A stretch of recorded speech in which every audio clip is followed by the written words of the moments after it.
Assalamualaikum. Tak izin.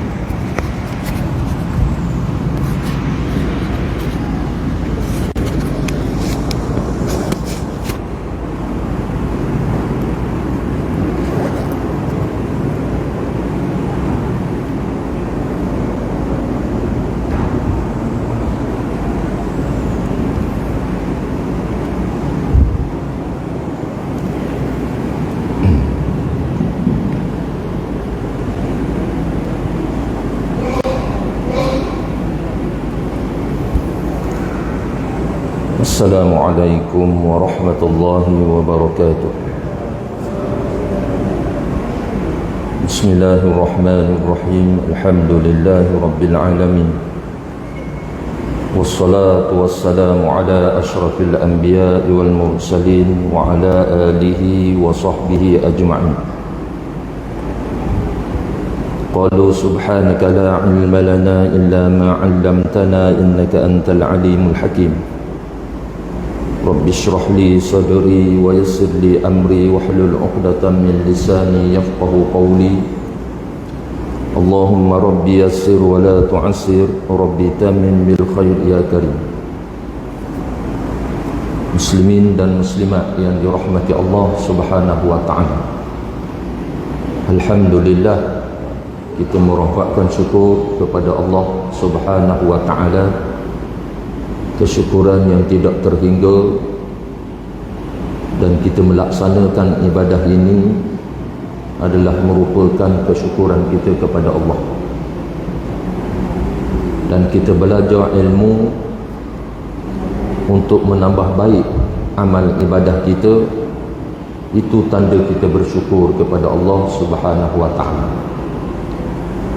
Tuan-tuan muslimin dan muslimat yang dirahmati Allah, malam ini kita membicara bab yang berkenaan di antara perkara yang sunat, yang berada di luar daripada sembahyang. Perkara yang sunat yang berada di luar daripada sembahyang. Dia bukan dalam sembahyang tu, bukan pada diri kita dalam sembahyang. Apa dia perkara ini? Iaitulah yang disebut sebagai bab sutrah, ya, iaitu penghadang ketika melakukan solat. Penghadang, pernah dengar tak perkataan sutrah? Pernah ya tuan-tuan? Jadi setakat mana ya yang disebut oleh syarak, dan apakah ia berlaku dan dilakukan oleh Nabi sallallahu alaihi wasallam? Ya, banyak hadis yang menceritakan tentang bagaimana seseorang yang sembahyang, untuk menjadikan sembahyang dia itu menjadi lebih khusyuk dan menghalang daripada melihat kepada tempat-tempat yang selain daripada tempat sujud. Ketika sembahyang berseorangan, ketika sembahyang berada di tempat-tempat lapang, dan juga termasuk sembahyang di dalam masjid, maka ada perkara yang dilakukan dan diajar oleh Nabi dan juga para sahabat, yang mungkin barangkali di tempat kita, masjid kita ini, insya-Allah akan dibuat penambahbaikan. Nanti pihak masjid akan membuatkan satu bentuk sutrah, ya, akan buat satu bentuk sutrah, sebagaimana kalau kita tengok banyak di masjid-masjid di negara Arab, ya. Contohnya, kalau masa saya pergi umrah, selalu pergi ke Masjid Abbas di Taif, ya.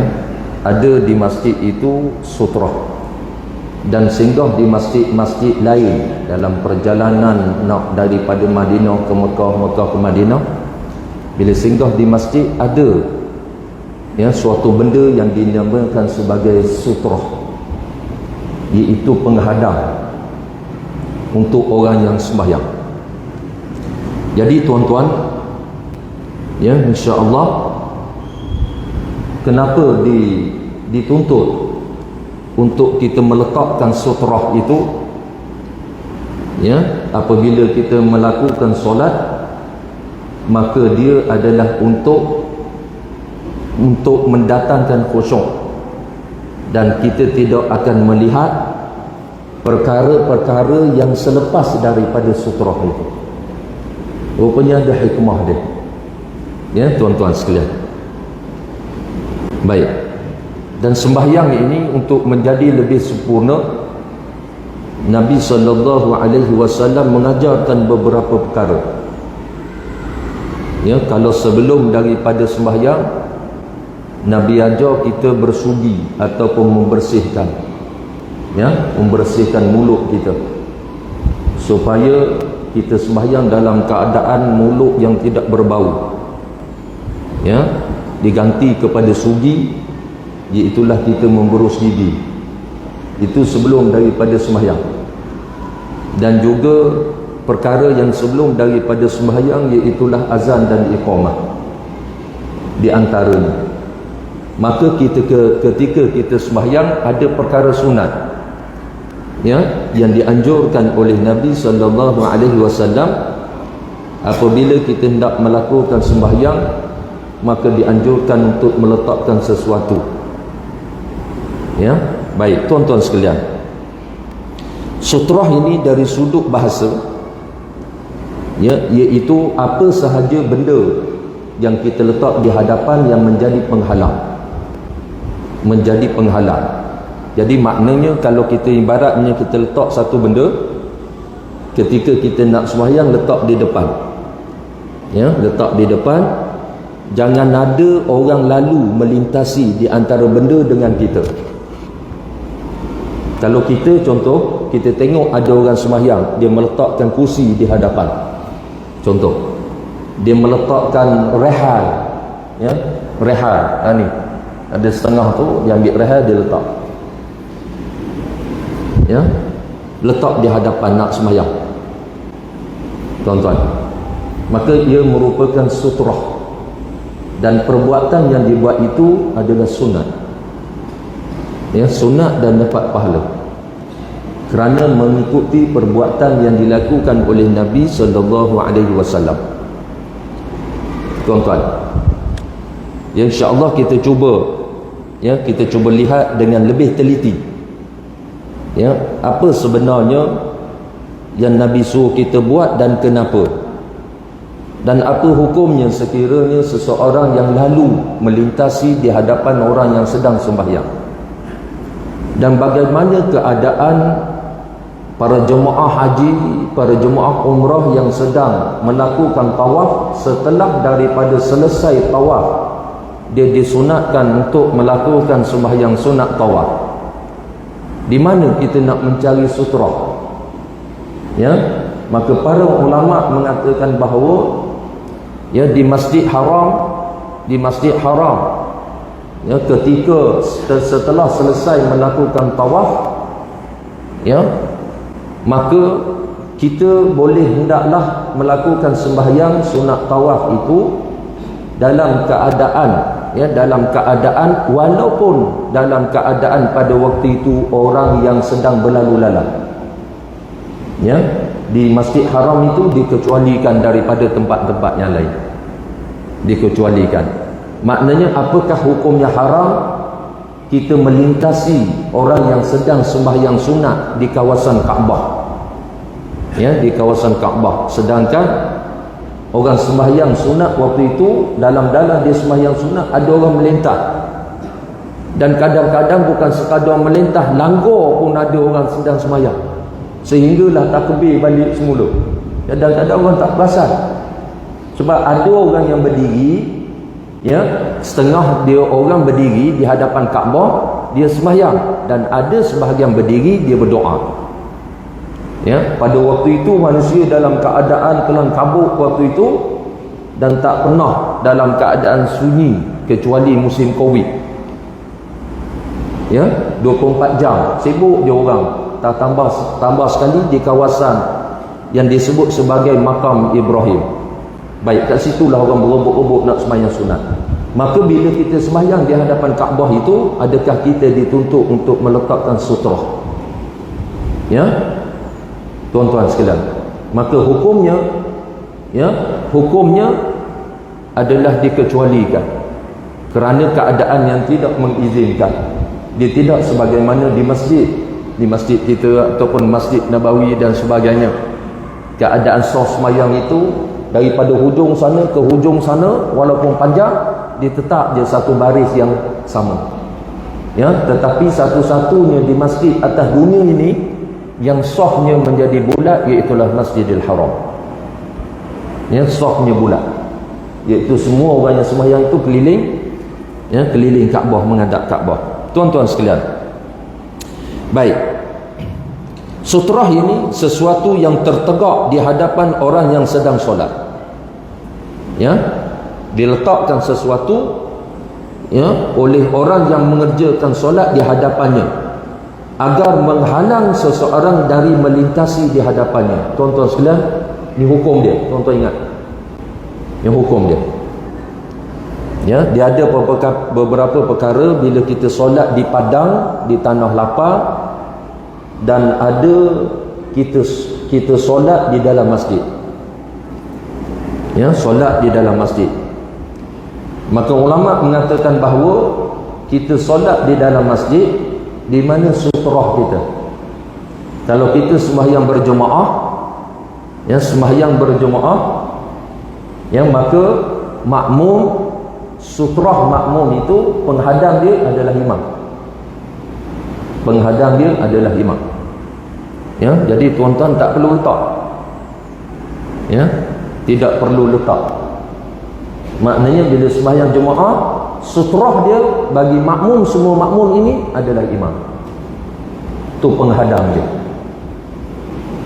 Tuan-tuan. Baik. Kadang-kadang berlaku juga. Ya, berlaku. Ya, tengah-tengah orang sembahyang, tengah-tengah orang sembahyang ada orang melintas. Ya, ada orang melintas. Tuan-tuan, dia ada beza sedikit hukum berkaitan orang yang sembahyang meletak sutrah di hadapannya dengan orang yang sembahyang tidak meletak sutrah.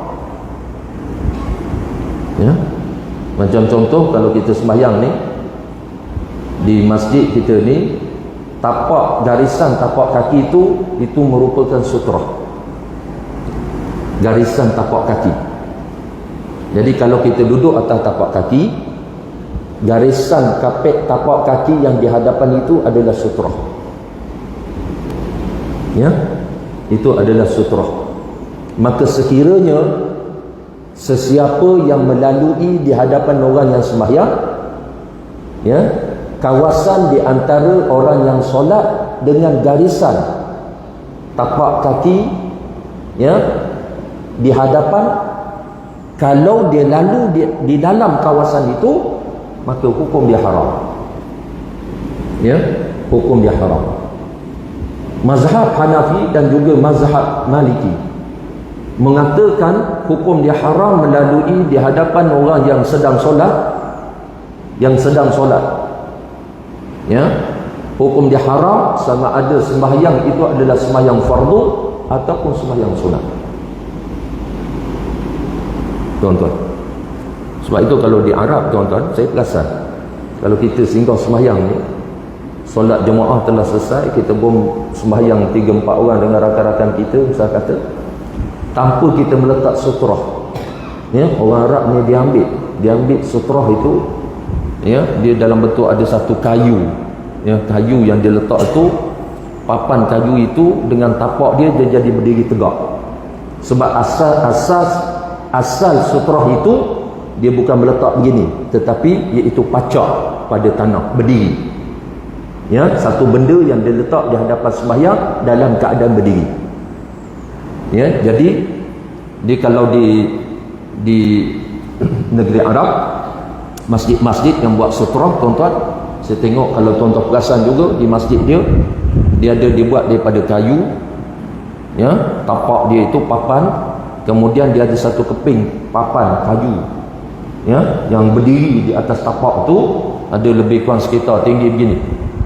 Ya, lebih kurang dalam 2 kaki begitu. Jadi kalau mana-mana tu Arab ni dia punya style dia, kalau dia tengok kita siapa-siapa saja yang sembahyang tidak berada di hadapannya itu sutra, dia ambil dia letak. Dia ambil dia letak. Tuan-tuan, kenapa?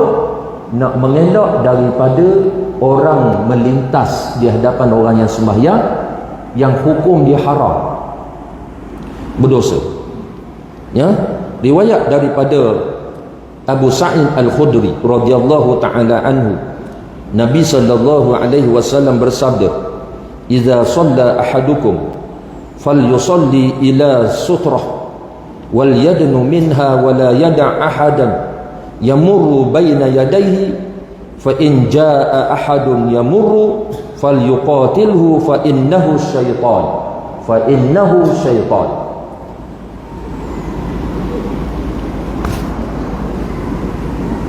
Hadis yang diriwayatkan oleh An-Nasa'i, Abu Daud wa Ibnu Majah. Hadis riwayat An-Nasa'i wa Abu Daud wa Ibnu Majah. Nabi SAW bersabda, apabila seseorang daripada kamu mendirikan solat, hendaklah dia solat ke arah sutrah, hendaklah dia sembahyang ke arah sutrah. Ya, janganlah dia biarkan seseorang melintasi di hadapannya. Seandainya ada datang seseorang melintasi di hadapannya, hendaklah dia memerangi orang tersebut, sehingga dia sesungguhnya orang yang melintas itu adalah syaitan. Ini Nabi sebut. Ya, tuan-tuan, Nabi kata, apabila seseorang daripada kamu mendirikan solat, hendaklah dia solat ke arah sutrah.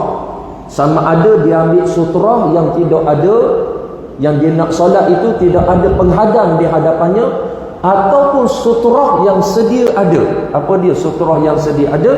Seperti dinding. Ya, contoh kalau orang sembahyang kat depan tu, sutrah dia dinding. Jadi kalau ada orang lalu, hukum dia haram. Hukum dia haram. Ya. Dan ulama mengatakan bahawa kalau sekiranya contoh kita sembahyang kat situ dan sutrahnya di hadapan itu dinding, kalau ada sesiapa yang hendak lalu, maka ulama kata hendaklah ditahan dengan tangan, dengan syarat dia lalu kawasan orang yang sedang solat, di antara orang yang berdiri solat itu dengan sutrah. Adapun kalau orang yang lalu selepas daripada sutrah, itu hukum dia tidak berdosa. Contoh, katakanlah tuan-tuan sembahyang akan kat sini, ya, duduk kat sini, kemudian sutrahnya kat sini, ya, sutrahnya sejadah, ya, tempat sujud, lepas tu garisan tu adalah sutrah. Sekiranya ada orang melintasi di sini, lalu di hadapan ni, hukum dia tidak ditegah dan hukum dia tidak haram. Kerana apa? Dia telah melalui selepas daripada sutrah. Apa sutrah itu? Iaitu sesuatu yang menghadang dia. Jadi kita tak ada benda, maka sutrah dia adalah garisan tapak kaki ini. Itu sutrah dia. Ya, tapi kalau tuan-tuan nak comel, sutrah yang sedia ada dalam masjid ni apa dia? Apa dia? Ya? Tiang ni sutrah dia. Ya, tiang. Jadi tuan-tuan kalau nak sembahyang, cari di belakang tiang, kerana tiang itu adalah sutrah. Dan kita tak letak, ustaz, sutrah tu kita tak letak pun ambil. Adakah ia sunnah? Ia sunnah. Tuan-tuan sembahyang di belakang tiang itu, kerana tiang itu adalah sutrah, tuan-tuan dapat pahala sunnah. Faham? Ya, lepas ni tak cukup tiang, kena tambah pula, tuan-tuan. Okay? Ya, dinding sama, ya, sama. Jadi misal kata kalau contoh kita nak sembahyang di tengah, tak ada sutrah, Dan tempat itu bukanlah biasa tempat orang lalu lalang, misal kata. Yang ditegah untuk sembahyang iaitu sembahyang dekat kawasan orang lalu lalang. Ya, misal kata kita sembahyang di luar tu, ya, padahal tempat tu ada. Kita sembahyang kat luar, sembahyang sunat, waktu begini sembahyang sunat dekat orang keluar masuk tu. Tuan-tuan sekalian. Ya. Jadi cuba elok. Jadi orang-orang sembahyang di belakang itu, dia sembahyang di hadapannya dinding. Sekiranya ada orang yang melintas di antara dinding dengan dia orang yang sembahyang tadi, maka perlu kita tahan dengan tangan. Ya, perlu tahan dengan tangan. Dan sehingga kan Nabi kata, kalau ada yang melintasi, hendaklah dia perangi, tahanlah, cegahlah orang tersebut. Bagaimana nak mencegahnya? Dengan menghulurkan tangan. Ya, maknanya kalau dia tolak tangan, boleh tolak dia. Dan apa? Nabi sebut, orang yang lalu di hadapan sutrah, di antara sutrah dengan orang yang sembahyang itu adalah syaitan. Itu adalah syaitan. Ya, ada benda, sejadah ke, misal kata ada setengah orang, apa sejadah kecil pun tapi dia hampau depan, misal kata, ya, jadi itu kawasan sujud dia. Jadi selepas daripada sejadah itu kawasan, bukan kawasan larangan. Adapun kalau dia melalui di antara orang yang berdiri sehingga ke sejadah itu, dalam tengah-tengah itu, maka hukum dia adalah haram. Ya, tuan-tuan, hukum dia adalah haram. Tongkat, ya, ada tongkat. Tongkat kalau sembahyang, kalau ikut Nabi pacak tongkat. Ya, ada waktu Nabi sembahyang raya, sahabatnya ambil tongkat pacak depan Nabi. Ya, pacak, kerana sembahyang, Nabi sembahyang atas tanah. Kita nak pacak atas masjid mana boleh, tuan-tuan. Kan? Ya, pacak tak lepas, tuan-tuan. Jadi macam mana kita nak letak secara baring. Ya, dan ada syarat dia. Bukanlah kita sembahyang situ, kita letak tongkat sini. Jangan, tuan-tuan, ini melampau nama dia. Ya, sembahyang nusah belakang letak tongkat sini, punya tak nak orang ganggu. Dah, tidak dituntut oleh syarak begitu. Dan cara kita buat, letak sutrah itu, letak sesuatu di hadapan kita sembahyang itu telah menyalahi Nabi SAW. Ulama kata, yang paling jauh pun di antara kita yang sedang solat, ukuran dia daripada tumit. Ukuran dia daripada tumit sampai berapa jauh? Iaitu sebanyak paling banyak, paling panjang pun 3 hasta. 3 hasta. Cuba tuan-tuan kira 3 hasta.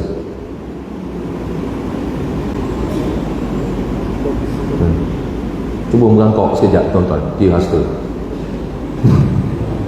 Ya? Mana? Dapat? Sampaikan lain. Ya? Sebelum tempat sujud kan? Tempat sujud kan? Ni, tak, sejadah tempat kita ni. Ya? 3 hasta. Ada sampai ke tempat sujud. Ya, daripada tu ni. Ada ya? Betul lah, tuan-tuan. Betul. Ada pun lain yang tempat garisan yang seterusnya itu adalah sutrah. Ya. Okey. Baik. Baik. Sama je. Sama je. Sama ada dia sembahyang duduk ataupun dia sembahyang berdiri. Maka letak di hadapan, supaya jangan ada orang yang lalu di hadapan dia yang sedang sembahyang, ya, melainkan selepas daripada sutrah. Ya, selepas daripada sutrah. Tuan-tuan cuba ambil rehat satu, ambil rehat kosong. Cikgu ambil rehat satu. Rehat kosong.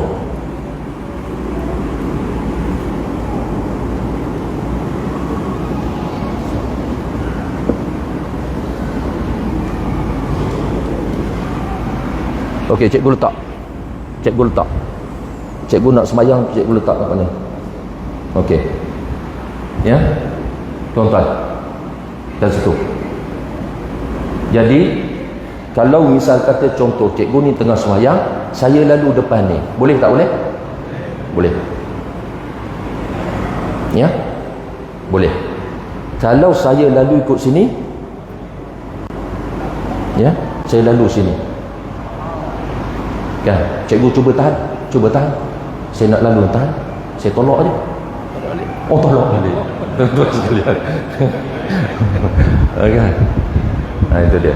Yang lalu di hadapan ni, tuan-tuan hati-hati, orang yang sedang sembahyang. Tapi bahaya banyak itu Ustaz. Ya. Kalau tak ada sutra tu banyak pancung tu. Pancung serong. Pancung macam mana? Dia lalu ke sini. Oh. Okey, okey. Ramai pancung. Maknanya dia ambil yang tepi tu. Ke macam mana? Macam saya tu. Okey. Saya kat sini, kemudian saya lagi sini. Itu bukan melintas. Yang itu bukan melintas. Sebab saya dah duduk kat sini. Yang melintas itu kat sini. Melintas begini. Tuan-tuan, ada yang kita lalu tepi kan? Kita lalu tepi. Itu bukan melintas. Lalu di sisi. Yang melintas maksud dia lalu betul. Ya? Tuan-tuan. Nanti insya-Allah masjid kita adakan buatkan sutrah. Ya? Nak lagi dah? Okey, boleh. Tuan-tuan, ya, kalau ada setengah baru ni saya pergi ke Kuala Lumpur, tuan-tuan, cemburu juga rasanya. Masjid itu viral,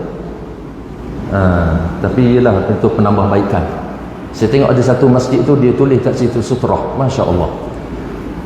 Ya, jadi ada hamba Allah tu nak sembahyang dia ambil letak. Hebat, Masya Allah, tuan-tuan sekalian. Lepas ni kita buat. Ya, ada JK masjid. Dalam ni ada lah. Ada cikgu cikgu, aku juga kata dia. Bukan, bagilah orang lain. Ya, tak apa, insya-Allah nanti beritahu pada masjid kita tempah sutrah.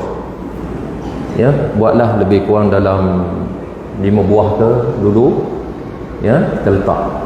Misal kata contoh, tuan-tuan sekalian, katakanlah okay, sutrah tu kita letak je. Ya, di satu-satu tempat, ya, dengan tujuan siapa yang nak sembahyang nanti dia akan datang dekat sutrah tu. Ya, sebab saya tengok di masjid di Arab tu, Masya Allah, hebat sungguh. Sebab itu tuan-tuan sekalian, kalau orang yang tak berapa tahu ni, orang tak berapa tahu, dia rasa kita hebat dah. Orang Arab ni dia mengamalkan sunnah Nabi ni hebat. Ya, mengamalkan sunnah Nabi ni hebat, insya-Allah. Dia sampai tu ketika tu dia nak sembahyang dia ambil sutrah. Ya, ambil sutrah. Dan ada juga ulama mengatakan bahawa ya, kalau kita sembahyang di belakang, ya, ada jemaah di hadapan kita. Ada jemaah di hadapan kita. Maka kita sembahyang, ya, jemaah tu duduk pada saf. Kita pun sembahyang di depan dia, di belakang dia. Ada setengah ulama mengatakan jangan betul-betul serentang, tetapi hendaklah sedikit mengiring, sama ada ke kanan ataupun ke kiri. Setengah ulama mengatakan yang baik. Jadi supaya tidaklah orang yang berada di hadapan tu ibarat macam tempat kita sembah. Dia tidak sebenarnya, tapi ulama mengatakan bahawa orang yang berada di hadapan kita sembahyang itu, orang itu yang menjadi sutrah. Ya, orang itu yang menjadi sutrah. Adapun perkara yang sedia ada di masjid yang menjadi sutrah, iaitu dinding dan juga tiang. Ya, dinding dan juga tiang. Baik itu kita tengok ramai ada kawan-kawan kita sembahyang di luar, tuan-tuan. Dan ingat, kita nak jadikan dinding itu sebagai sutrah, nak jadikan sutrah, maka jarak dia jangan terlalu jauh. Ya, cukup dengan 3 hasta. Ya, yang sebagaimana macam jarak, ya, macam jarak di, ya, dalam sah masjid kita sembahyang. Sama dengan orang perempuan. Orang perempuan sama, ya. Kalau sembahyang di belakang, nanti insya-Allah kita akan sediakan juga di atas. Jadi kalau orang perempuan nak sembahyang nanti, ya, dia dah tahu dah sutra tu tiang, ke atas tu tiang ada dua je. Ya, ni pakat berebut cari tiang belaka tuan-tuan. Kan? Kita akan sediakan sutra insya-Allah. Ya, jadi nanti ya ambil dia sutra, nak sembahyang sunat, nak sembahyang fardu, ambil dia sutra letak di hadapan. Indah cantiknya tuan-tuan. Sebab ada satu ketika banyak kali saya lihat, ya, bila kita sembahyang ni kadang-kadang kita lupa nak ambil sutra tu. Kita pun buat jemaah. Apa yang dilakukan oleh orang Arab, dia ambil sutra yang ada dalam masjid, dia letak di hadapan kita. Ya, dia letak di hadapan kita. Kenapa dia letakkan sutra itu? Tujuan dia adalah untuk lebih khusyuk solatnya. Kerana mata itu tidak akan memandang yang perkara benda-benda yang selepas daripada penghadap. Itu tujuan dia. Ini kalau tak ada tuan-tuan melilau kita, merayak merata pergi mata ketika sembahyang. Tapi bila ada sutrah di depan, itu, ya, dia sebagai seolah-olah macam kita sembahyang di atas hamparan sejadah. Kan? Kita tak tengok, ya, yang selepas daripada sejadah itu. Sebab tuan-tuan, dalam sembahyang sunat hukum dia memandang ke tempat sujud. Siapa yang pandang ke tempat yang selain daripada tempat sujud, ya, tuan-tuan sekalian, maka hukum dia makruh. Ada satu masjid saya sembahyang, tuan-tuan sekalian, Tok Imam sembahyang sunat, tuan-tuan, ya. Saya tak tahulah, mungkin kerana kebiasaan dia sembahyang sunat ni, sembahyang sunat ba'diyah lepas maghrib. Allahu akbar. Merata tempat tengok tuan-tuan. Mentang-mentang sembahyang sunat. Saya tengok dia sembahyang, saya duduk belakang, saya rasa nak gelak pun ada. Mengendak orang pun ada. Baru rokok. Ya tuan-tuan. Sembahyang yang tidak khusyuk. Sebab apa? Tuan-tuan, dia sembahyang lari ke belakang, sutrahnya tak ada di depan. Ya, kalau tuan-tuan ada sejadah ni, okeylah, cukup lah. Ada sejadah, kan? Baik. Hadis daripada Ibnu Umar radhiyallahu taala anhu, anna Rasulullah sallallahu alaihi wasallam kana idza kharaja yawm al-'id amara bil jarbah bil harbah fatud'u baina yadayhi fayusalli ilaiha wan nasu wara'ahu wa kana yaf'alu dhalika fi safar. Kata Ibnu Umar radhiyallahu taala anhu, Abdullah bin Umar mengatakan bahawa Nabi sallallahu alaihi wasallam, ya, Rasulullah telah pergi, apabila pergi menunaikan solat hari raya, baginda meminta sebatang tombak, iaitu, ya, lembing, ya, yang pendek, diletakkan di hadapannya, iaitu Nabi pacak. Lalu baginda menghadapnya manakala orang ramai pula di belakang baginda ketika bermusafir. Jadi maknanya makmum dia tidak lagi perlu meletakkan sutrah apabila dia sembahyang berjemaah. Ya, apabila dia sembahyang berjemaah, dia tidak perlu meletakkan sutrah. Yang perlu dan sunat meletakkan sutrah itu adalah imam, di hadapan imam. Di hadapan imam. Contoh, katakanlah kita satu rombongan, kita singgah satu masjid.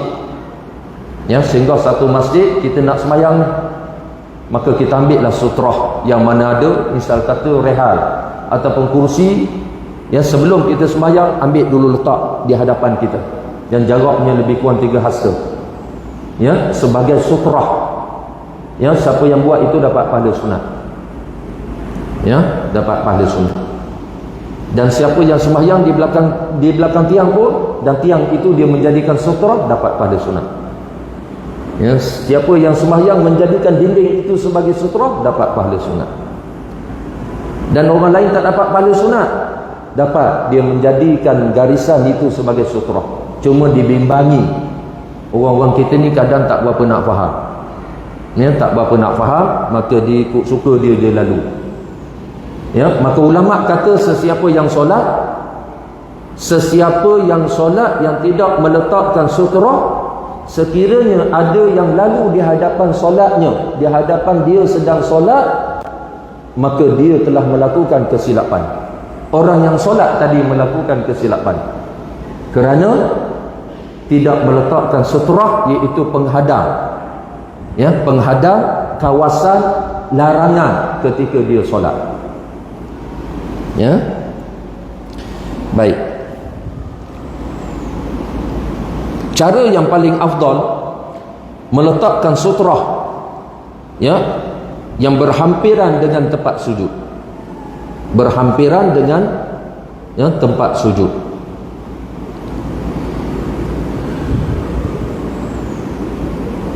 Baik. Satu hadis yang menceritakan bahawa jarak di antara tempat sujud Rasulullah sallallahu alaihi wasallam dan dinding ialah seluas laluan kambing.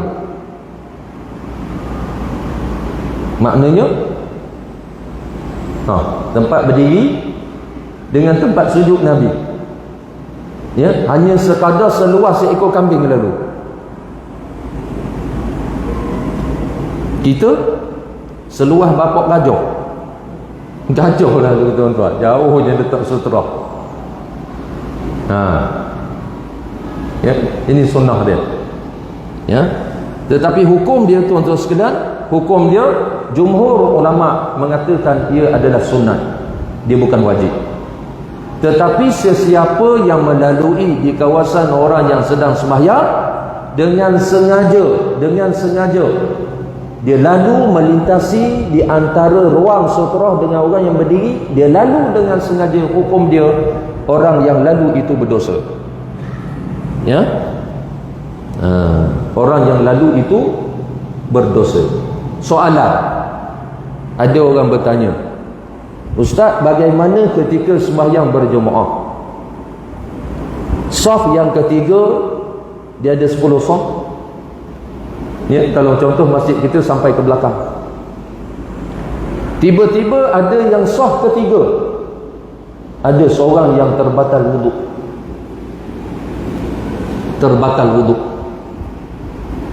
Maka apakah dia boleh melintasi orang yang sedang sembahyang? Padahal kalau dia lintas, maknanya dia lalu dengan sengaja di antara orang yang berdiri solat dengan garisan di hadapannya itu. Maknanya tempat orang berdiri saf di hadapan itu, ya, dia lalu. Laluan itu bermaksud dia melalui kawasan di hadapan orang yang sedang solat. Apa hukum dia? Sebab ada setengah orang dia kentut rakaat pertama lagi, jadi dia takut nak lalu depan orang, dia ikut juga tak imam sembahyang. Ya, sebab kalau dia tak ikut,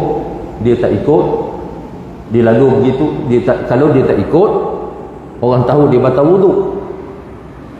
Ya, orang tahu lah dia batal wuduk, jadi dia nak jaga rahsia dia ikut juga sembahyang. Tuan-tuan, maka orang yang batal wuduk, ya, orang yang sembahyang tanpa wuduk dengan sengaja, hukum dia haram. Dan bagaimana dia nak buat? Keluar, cabut gitu je. Ni kita nak belajar ni, tuan-tuan. Kalau tengok satu baris gini, tahan. Habis ni tahan berlaku. Ya, hak kawan nak lari sini pula, hak sini pula tahan. Tak boleh lari ni. Tuan-tuan ingat ni? Tuan-tuan, kita belajar ni. Orang yang sedang sembahyang dan orang yang terbatal wuduk. Ulama mengatakan bahawa sesiapa yang batal wuduk berada dalam tengah-tengah saf, maka hukum dia harus dia keluar dan melintasi di hadapan orang, kerana dia dalam keadaan darurah. Faham ya? Darurah. Jadi tuan-tuan jangan tahan. Ya? Orang duduk saf atau saf depan ni yang batal, tak ganggulah. Kalau depan ni tak ganggu. Tuan-tuan. Tak ganggu sebab saf sini kalau lalu ke depan tu tak ganggu, tak ada masalah. Saf yang tengah. Ya, contoh jemaah yang tengah-tengah tu dia batal wuduk, tuan-tuan jangan bimbang. Ulama kata kerana dia dalam keadaan darurah yang terpaksa, maka dia dimaafkan.